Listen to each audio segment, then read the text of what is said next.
Rescue operation में इस बात का खास ख्याल रखा जा रहा है कि रेस्क्यू में जुटे एनडीआरएफ के जवान और दूसरे मजदूर भी सुरक्षित रहें। इस मकसद को पूरा करने के लिए एजेंसीज ने क्या रणनीति अपनाई है, बता रहे हैं हमारे संवाददाता आशुतोष।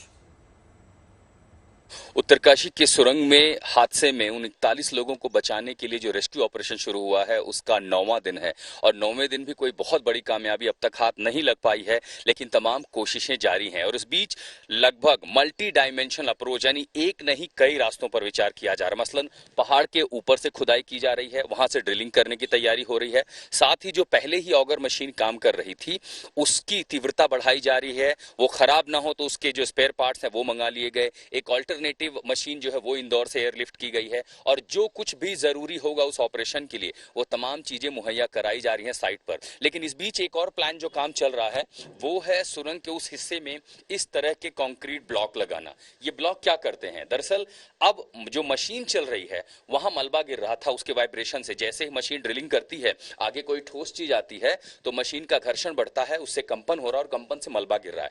अब इस तरह के बड़े बड़े ब्लॉक्स मंगाए गए हैं जो मशीन को साथ साथ गुफा के एक हिस्से में यानी सुरंग के एक हिस्से में ये ब्लॉक लगाए जा रहे हैं। ये ब्लॉक काम क्या करेंगे, समझिए कि ये एक मुहाना है जहां पर मशीन काम कर रही है, उसमें वाइब्रेशन हो रहा है, मलबा गिर रहा है।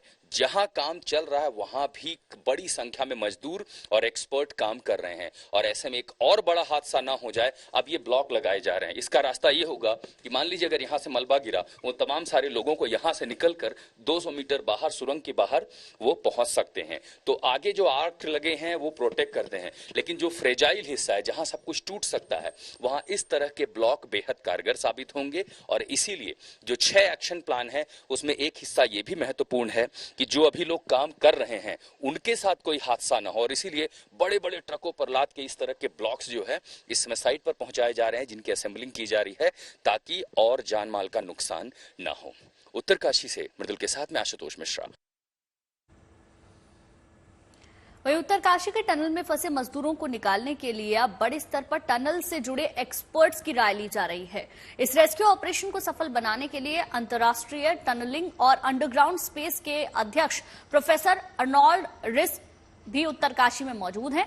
प्रोफेसर अर्नोल्ड इस इलाके की भौगोलिक संरचना की जानकारी रखने वाले जियोलॉजिस्ट के साथ लगातार हालात का जायजा ले रहे हैं। इस रेस्क्यू टीम की कोशिश यही है कि जल्द से जल्द मजदूरों तक पहुंचने का रास्ता बनाया जाए। पूरे रेस्क्यू ऑपरेशन को बड़ी सावधानी से अंजाम दिया जा रहा है। ये सभी एक्सपर्ट्स बेहद बारीक जानकारियों के आधार पर ही अपने आगे की रणनीति तैयार कर रहे हैं।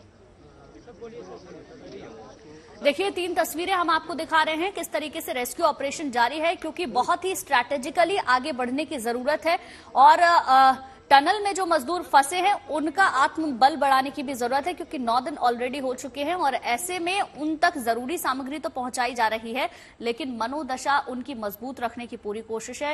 वहीं दूसरी तरफ एनडीआरएफ की टीमें लगी हुई हैं, बाहर से एक्सपर्ट्स की टीमें बुलाई गई हैं और हर एक मुमकिन कोशिश की जा रही है कि जल्द से जल्द इन लोगों को बाहर निकाला जा सके।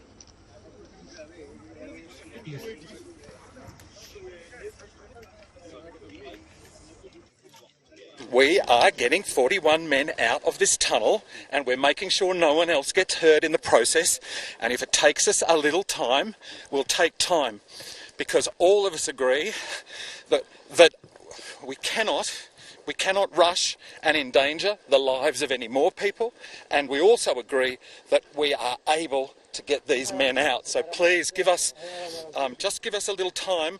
We've got a very serious meeting to happen now and there'll be some decisions taken.